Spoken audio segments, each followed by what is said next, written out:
everyone, it's Allie and Stephen here this evening. Hey everyone.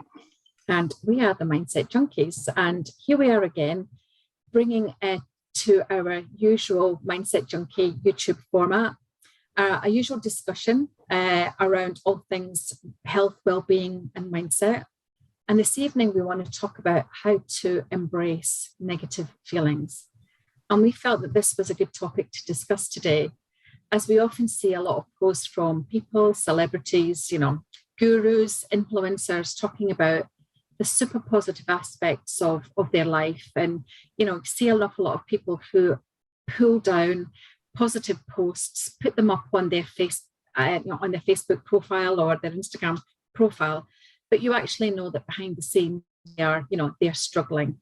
And it kind of like translates into this unrealistic perception that we must always be positive. We must always be bright and breezy. We must always be smiling and upbeat. But the thing is that it's just not a true reflection of reality. Yeah, I know. I completely agree, Ali. Like when we started talking about this as being one of the possible topics, it actually came up that I think it does kind of irk both of us that, the negative side of emotions is often so often ignored. It's like particularly in the communities that we are in, like we often see the success stories, and it is fantastic to see the success stories. Don't get me wrong, like seeing how people have transformed their lives. And in some of the communities Ali and I are in, you often see people who have hit like the $1 million incomes through coaching and things like that, which is, it is fantastic.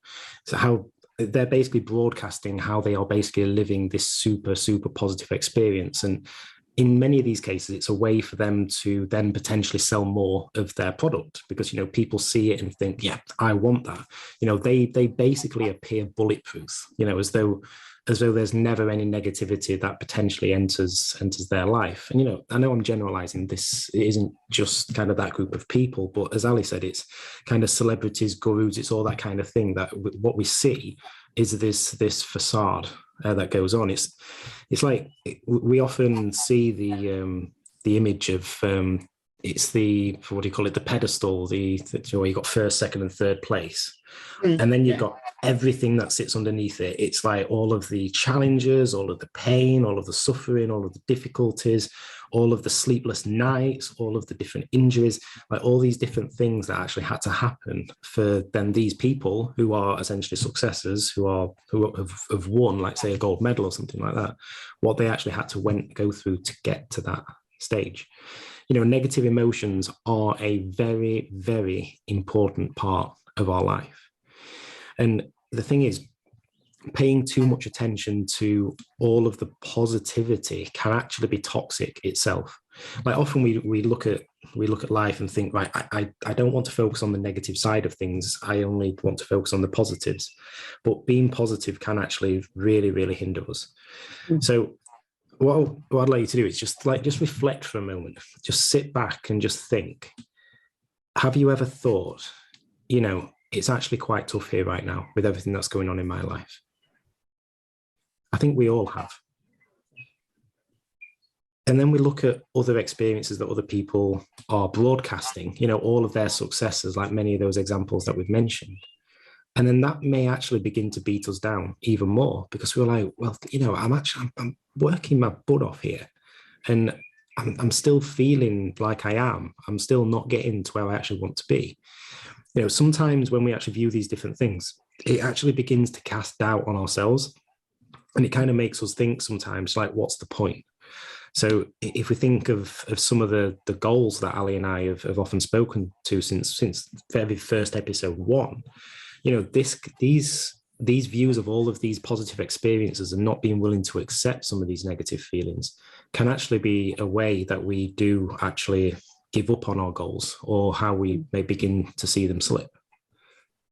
Yeah, and I definitely agree with you on that. I mean, we've shared a lot of our experiences of as well of that, how we have created a bit more positivity in our lives, but that's come from the fact that we've absolutely embraced and really leaned into the negative aspects, because it's like anything. How can you really appreciate the good things in life if you haven't also appreciated some of the bad things? So negative feelings and emotions are a key part of our life. And it's interesting to think what life would be like without them.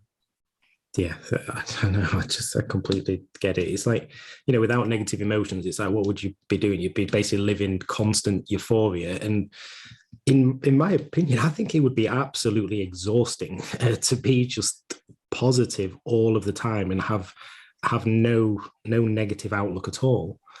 But the thing is that isn't all either, right? So not embracing negative emotions, it will also massively impact on our life and experiences as well. There's absolutely no doubt about it. Yeah, and therein lies the reason why, we felt that this discussion was, an important aspect to really draw upon. We talk very much from a positive perspective. But really, at the same time, we wanted to really talk about, negative feelings and emotions and actually how to embrace them and to use them to your advantage.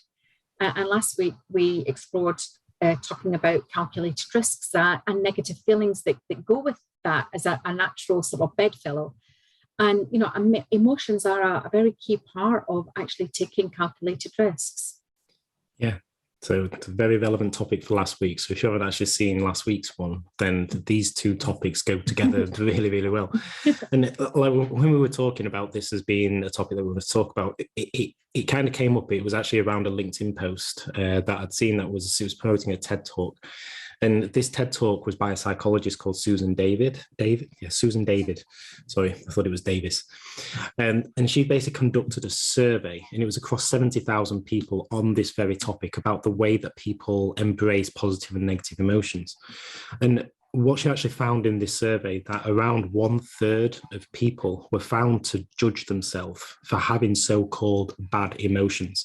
And these bad emotions were things that we all experience in everyday life. So it was things like sadness, anger, grief. And as a result, they were simply just pushing them away, bottling them up, ignoring them, or doing their best to. And, I think we've all been somewhere before when we do that and what ends up potentially happening. Now, she actually talked about how we don't only do this to ourselves in the end, right? So if we're bottling up our anger, if we're bottling up our grief, how we end up impacting other people as a result of it. So if we just think, if we're bottling all of these negative emotions up for some point, they're going to escape at some point. And it's that question about when are they going to escape? So the sadness, the grief, prime examples. Like if you're bottling up those two things, is there going to become a time when the burden just becomes way too much? And at what point, who are you going to basically, I've got the word explode in my head too. And who is it that's then going to be on the receiving end of all that? So it's just, if you think about it, if you encounter these emotions and kind of embrace them, accept them, which is, by the way, a great mindfulness practice. It's called recognize, accept, investigate, and nourish around our emotions. Then we put ourselves in a much better place to actually begin to essentially embrace life, kind of thing. Now, what Susan has spoke about is how this kind of shaming of negative feelings and emotions is done even without realizing it. So we may just think, right, I'm just busy, I haven't got time for that, or something like that.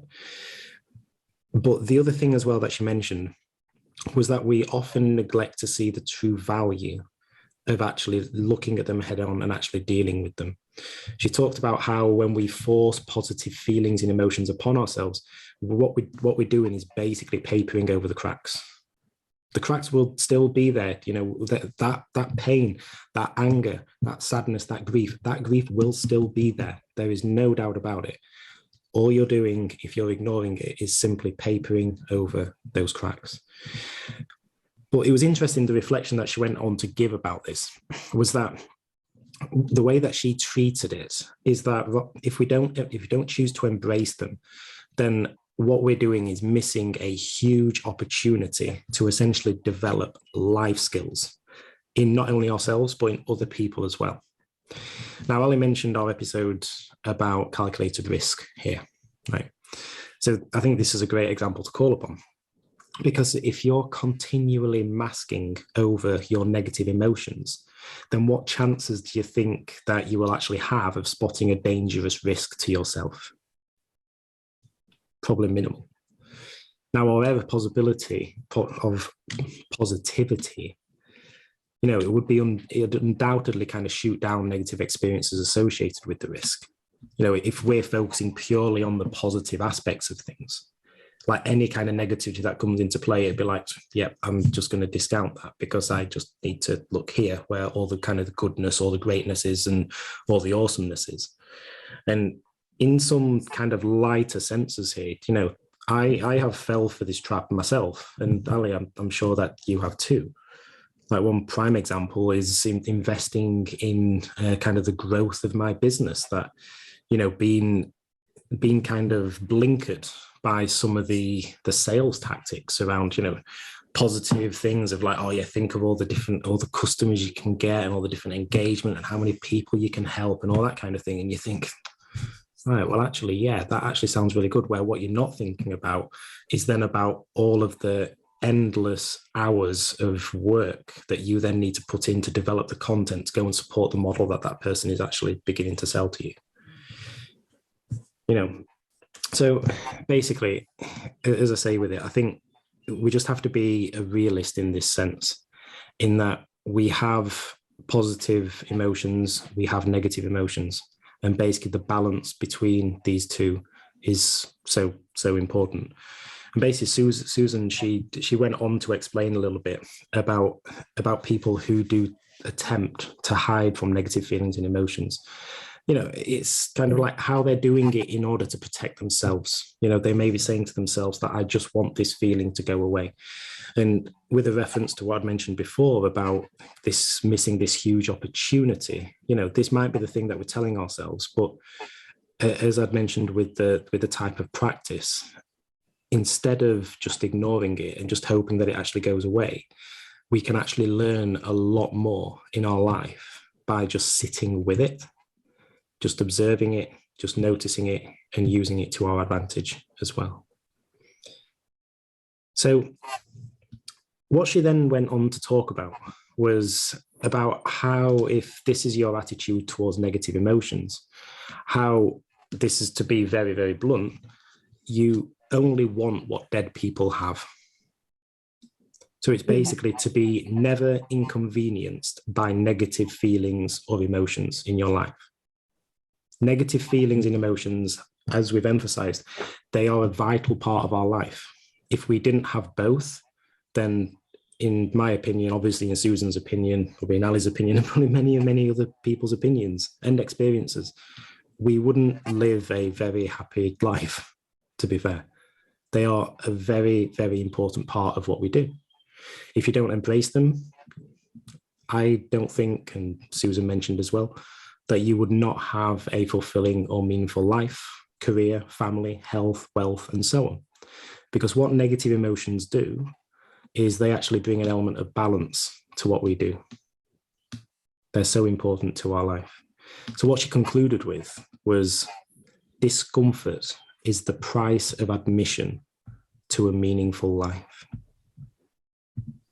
Yeah, I love that phrase. It's as well as, it's almost like thinking that I don't deserve to have any problems in my life. And the thing is, problems are life. If you were constantly, like you say, living on the crest of a wave, it gets pretty boring after a while. And that's the thing about life. There's peaks and troughs to it. And every peak you enjoy that crest of the wave. But when you actually get to the troughs as well, that's a really good learning opportunity. And I think the important part of this particular topic is to embrace the dark so that you can enjoy the light.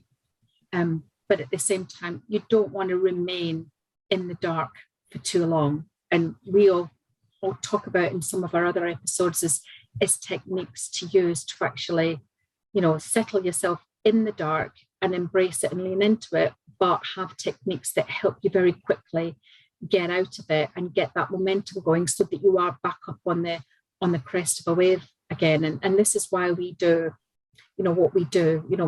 These are the principles on how you and I met, and how we have a tribe of people around us that, very much live their lives in the same way as we do. And it's a very big reason why we bring you these particular topics in the way that we do. Yeah, definitely agree there. It's, yeah, I can't remember what I was going to say on this topic. I've lost my train of thought. But it just kind of just reflecting on some of this stuff, and it just so happened it was on Monday that I was doing it was a Dharma talk to a group of meditation teachers who were in training. And coincidentally, this is a coincidence, the topic was on mindfulness of emotions. And yeah, it was my turn to come in and speak. And what I started speaking about was to begin with the psychology of emotions, as basically the background to it actually provides a really good, strong reference to essentially how emotions manifest themselves within the body. I think it's a really good framework to understand the different ways or the different theories around how they actually exist. Now, there was a study that I'd actually referenced in there, and it was talking about the way that emotion actually manifests itself in different areas of the body. So it's said to be a physiological response. So, for instance, prime example is if you are angry, right? Well, first off, I just clenched my fist straight away. That's weird. Just in the word. Yeah. But the other thing is, like, you may feel either your chest contract or you might get more hunched over, because you're entering that kind of fight or flight mode. Mm-hmm. And similarly, when you receive a call from a loved one, it may actually light you up a bit. It may see your heart start pounding that bit quicker and so on. And this is the physiological responses associated with both positive and negative emotions. But the key element of the Dharma talk was about basically embracing whatever emotions it is that we are experiencing. And most important with them, it's about practicing self-compassion. It's recognizing that we do need to be kind to ourselves. Just as Ali was saying there, it's like we have to embrace the negative emotions. We have to embrace the positive emotions. Both are a part of life. We need to be in balance between them. And we need to recognize that, we shouldn't be shying away from the negative emotions, as we've mentioned. But what we do need to do is recognize that we are only human. And these are experiences that every single human being goes through at some point in their life. Yeah, it's really powerful. It's really a powerful topic, really powerful stuff. And, maybe it's a good opportunity for you to maybe give us an example from your life that kind of like brings this to, some sort of context for everyone. Yeah. Well, there was quite a few examples, and the one that I actually gave in the Dharma talk earlier this week was around, and I implore anyone with Netflix to watch the Brené Brown. I don't know if it's like a show or if it's a one-off thing that she did, but she gave, and it was very timely again because it was literally a few days before I gave the talk that I decided to use this story. She gave a fantastic one about how she basically reached out to her husband while she was swimming in a lake to tell him that she loved him multiple times, to then be responded with the water's okay and him swimming off. I'll leave that one for you to go and watch Netflix and understand more about it. But basically, in short, what it showed is that the experiences that people are going through will inflict, intentionally or unintentionally, either positive or negative emotions on you.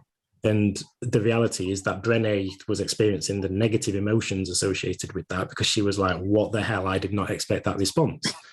Whereas her husband, to kind of spoil it for you all, he was basically having a panic attack and he had no idea what Brené was saying, but she didn't know that. So, yeah. But anyway, so the one that I wanted to mention, and it's I would say it's one that resonates for a lot of us, because even if we think back to our own childhood with this, we can probably nod our heads and say, yeah, I get what you mean. And it's about my daughter. So she's nearly 3 years old, and we bought her a trike about a year ago, and we bought a balance bike a couple of weeks ago, and it was just a balance bike because her friend had one and she really liked it when she went on it. Now, we've been looking to teach her how to use both. And the thing is, she's scared. She's got this fear of falling off and hurting herself. But, that's okay. It's understandable. Whenever we go off and do things as humans, like something new like this, then we are probably a little bit fearful of what could actually happen with it. That's fine. It basically means that I'm glad, actually, because we've got a long stretch of road outside our house. And what it means is that she's not going to jump on the bike and go and bomb it down this slight hill and then potentially crash into a wall at the bottom and break some bones. I actually like that. So the fact that she's actually got some negative emotion about it. But there isn't, there's that consideration to have with it. This emotion is helping her to not hurt herself. Her emotion is basically driving her behavior.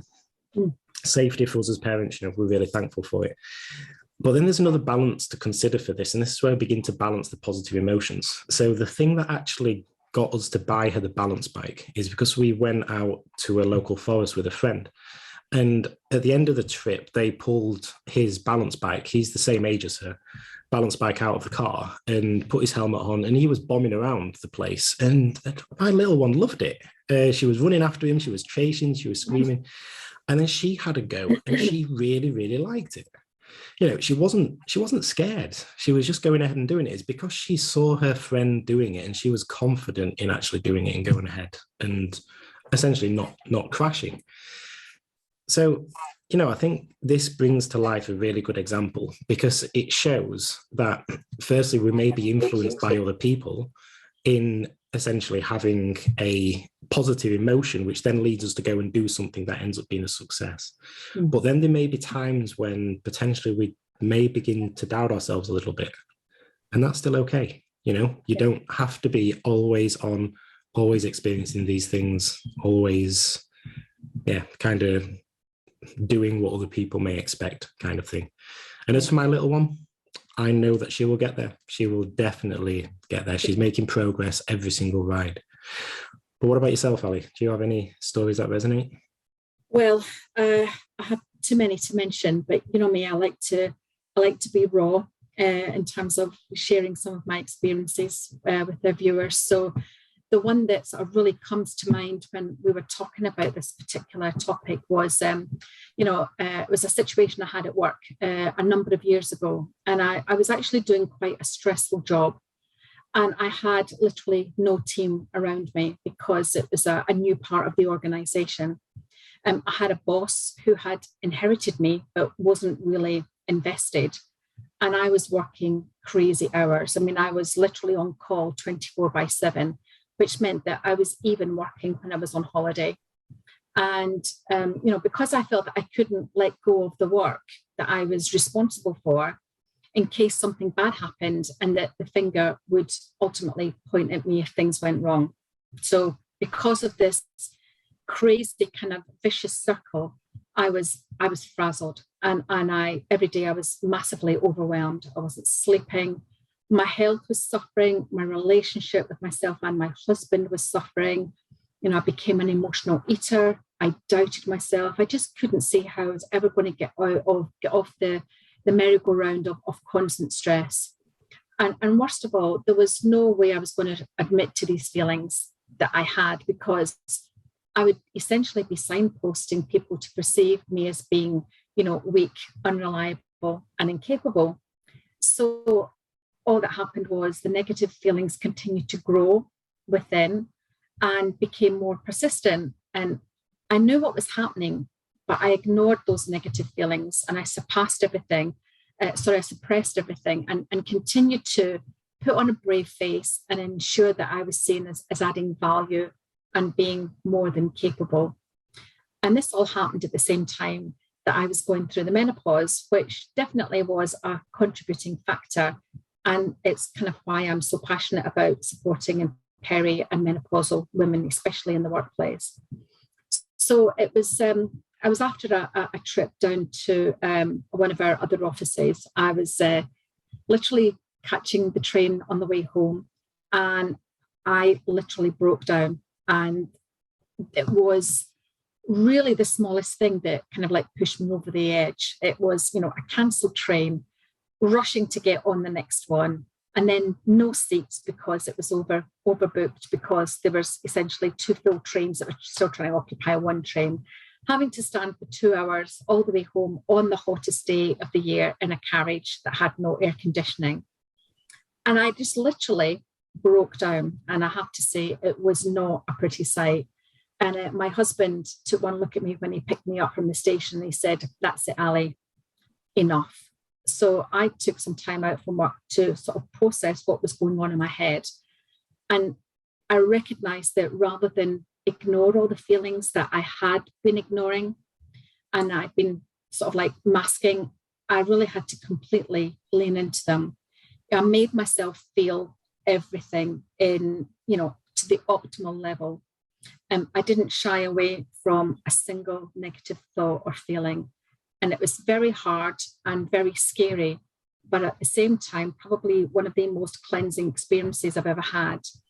And to be honest, I believe that I ignored those negative thoughts because I was afraid that they would become so embedded that they would ultimately form the person that I would go on to be, and that I would never be released from them. So I knew that they were sort of like taking over, but at the same time, I knew that if I went there and actually addressed them, that they would then become part of who I was. So it really was a horrible, vicious circle. But I did find myself a wonderful life coach who gave me the tools and time to create a new reality and actually reinforce my strengths and my weaknesses.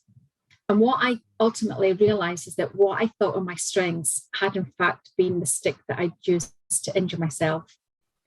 I quickly realized that I had to feel the darkness in order to truly bask in the light, like I said earlier on. And if I'd not done that, I think I would have continued papering over the cracks. And I can only imagine how my life would have turned out. So now that I retrospectively look back on that time, I actually learned an awful lot from that. And what that's helped me do is to adapt my values and my boundaries so that I'm never put in that kind of like working situation again. It helped me to re-engage with my authentic self and sort of like never look back onto the person that I was becoming. And also, I never once apologized to anyone for feeling the way that I did. It was done with the best intentions to other people, but not the best intentions to myself. So, it was important to never feel shame or weakness for what I'd gone through. If anything, it actually helped me to feel massively strong and empowered. And I learned so much from that period. And, I now find it an absolute privilege to work with people going through a similar situation so that I can help them, come out of a dark place and really start to embrace all the good things in life again. Beautiful story, and thank you for sharing. That's a very vulnerable moment to share these kind of deep insights, and essentially knowing you've come from that space to where you are today and kind of recognizing and embracing these things.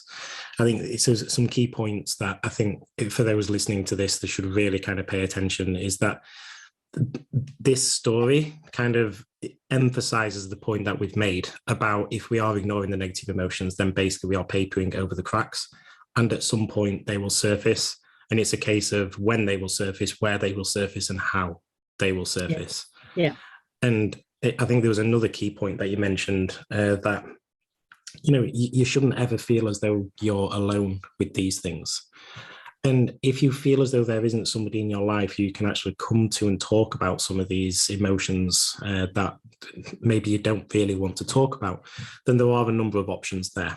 And I think one of the key things you mentioned there, Allie, you were speaking to a life coach who actually got you through this and actually enabled you to essentially see the darkness and the light and kind of use them both together, kind of thing, to kind of shape the future that you desired, that you so wanted. Yeah, absolutely. Absolutely. So, yeah, I'm just lucky it just manifested in tears on a busy train, but for other people then it manifests in a much more serious way. Certainly does. It certainly does.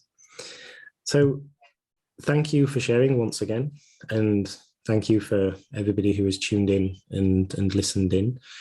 We're drawing to a close here, so we just want to thank you again. Now, please don't forget to subscribe. It really does help us out and means that we can keep on bringing this content to you. Oh, definitely. We really do love doing these episodes with so many more fantastic topics lined up for you. So great to have you with us again, and see you again soon.